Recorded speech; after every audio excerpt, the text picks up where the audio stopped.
Our friend Ken DeCostner's here from the Sheriff's Office and CrimeStoppers. How are you doing? Riley, I'm doing great, and it's my pleasure to see you on your birthday. Happy birthday to you. Thank you very much. You know, there's been a lot of birthdays that you've been part of. We were talking off the air. We go back a few years. You are 53 today. 53 today, yes. And I remember meeting you in early 1983. You were 19 years old. Yeah, 19. Knocking on the door of the radio station. Right. I think I'm supposed to work, and I don't know how to get in.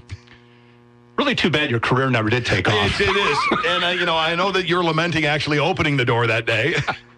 You could have just as easily not, and then, a guy didn't show up. I don't know what happened to him. So how does one celebrate his 53rd birthday today? I'm starting to be more and more like my dad used to be. I don't care what the number is as long as I can keep having them. Mm-hmm. So it's just, another one, excellent. Mm-hmm. But I have found, and someday, Ken, when you reach your 50s, you'll see this too. That maybe it's once you hit 45, every year seems to shorten itself to 6 months. Seemingly when you hit about 50, every year seems to shorten itself to about 4 months. And I don't know why it is. Every time I turn around, it's my birthday, or, oh, wow, Christmas is just around the corner. Where were those huge gaps of time that, like when we were kids, when it was forever until, not even kids, when you were 20.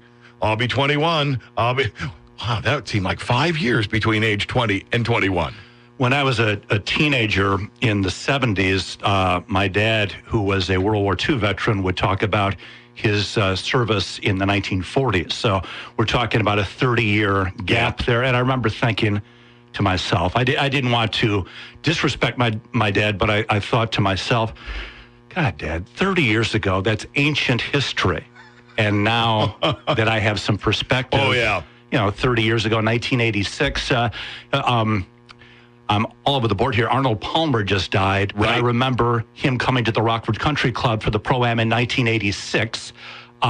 And it was not that long ago. No. And I remember being there. I agree with you. As we get older, it's like the time just spins faster and faster and faster. It's frightening. And you too. I remember the same thing with my dad telling stories about, back in the day. And I'm thinking to myself, oh my Lord, that's like ancient history. You're talking 25 years ago, Dad. Whereas I'm now at the point I easily remember things 25 years ago and beyond. Mm-hmm. And when I remember we were talking about Disney World. When was the first time you went to Disney World? 1975. 71 for me. Okay. Yeah. So, there's a little perspective on it. It's been around for a while. God, and so have we. I know. As soon as we're done, a couple of Geritol Slurpees, you and I'll be ready to rock. But you're healthy? Absolutely. And Amy's healthy? Everybody's good. Good. Yeah, everybody's good. I have very, very little to complain about, and anything that I do really isn't worth hearing. So, I win. Mm-hmm. That's the way I look at it anyway. If you don't have all that much to complain about, you're doing okay. I know you brought stuff, but before you do, I wanted to pass this along. Maybe you're aware of this story, or maybe you're not. An Ohio cop being praised for an act of kindness that went well beyond the call of duty. Sergeant David Robeson, Ohio State Highway Patrol, working early Sunday, pulled over a speeding vehicle on its way from Indiana to Detroit. Inside the car was a guy named Mark Ross. He had just learned his 15-year-old sister had been killed in a car accident. The driver, who was a friend of Mr. Ross, had a suspended license, and Mr. Ross himself had an outstanding petty warrant in Wayne County, Michigan. Now, normally what would happen is we got some arrests happening here. What happened next stunned him. Said Robeson's response gave him hope. After getting pulled over, Ross thought, I'm going to jail. I got a warrant. Police called Wayne County. They refused to come and get me because of the distance. Ross wrote in a post that's been shared more than 100,000 times on Facebook. I explained to the officer my sister had died and that I needed to get to my mother ASAP. I broke down crying. He saw the sincerity in my crying. He reached over, began to pray over me and my family, offered to take me 100 miles further to Detroit because they towed the vehicle. Ross described the troopers' kindness as overwhelming. They were trying to help us. His friend ended up getting locked up, but Robeson tried to get him as close to Detroit as possible. The family, grateful for Robeson's actions, reportedly invited him to the young girl's funeral. He is actually going to attend, Ross told the website. That post went viral. And, as of Monday morning of this week, 94,000 times. It's well over 200,000 times right now. I did read that, Riley, and what a pleasure it is to read about just an act of human kindness involving a police officer. Right. And somebody who happened to be wanted, but was going through a really bad time. A bad time, and the officer acted accordingly and did a wonderful thing. And the fact that there was appreciation for the act of kindness, because these sorts of acts of kindness happen all the time. Yes. You just don't hear about them. And just every so often, all of the negativity is just overwhelming. It is. And it's... There are a lot of issues in this country, obviously. Sure. There are issues with law enforcement, as there are in every walk of life. But if we could not discard the negativity, obviously we have things to work on, but just to also appreciate what is going right. Exactly. And celebrate the people who are helping to make it go right. And this Officer Robeson from the Ohio State Highway Patrol, Sergeant David Robeson, is one of those guys who is making things go right. Yes. So kudos to him. All right. You brought along some stuff this morning involving law enforcement as well. Right, Riley. On Tuesday night, Rockford police responded to a shooting over on the southeast side, the 1400 block of Birch Court. A 22-year-old man identified as Lanier Jones Sullivan was shot and killed. Police say the suspect ran from the scene. He is described as a black man with a white T-shirt and fitted black pants and a hat. A possible vehicle involved is a maroon Chevy Impala or Malibu with tinted windows. If you have any information about the incident, give us a call at CrimeStoppers 815-963-7867, or you can call Rockford Police. Really a bizarre incident that occurred early yesterday, Wednesday morning, 12:42. Rockford police responded to North Main and Fisher for a report of an armed carjacking of a taxi driver. The suspect fled from the scene in a marked taxi. While officers were still on scene investigating the carjacking, an officer spotted the stolen taxi near 7th Street and 6th Avenue traveling north. The suspect, later identified as 24-year-old Brian Smart, fled from the officer in the vehicle and crashed into a utility pole at West Jefferson and North Main. Smart, the suspect, backed the vehicle toward officers and ran into a squad car, at which time two officers fired toward Smart. Smart then fled from the scene, and a second pursuit occurred, which ended in a construction zone in the 1300 block of South Main. Smart was taken into custody without further incident.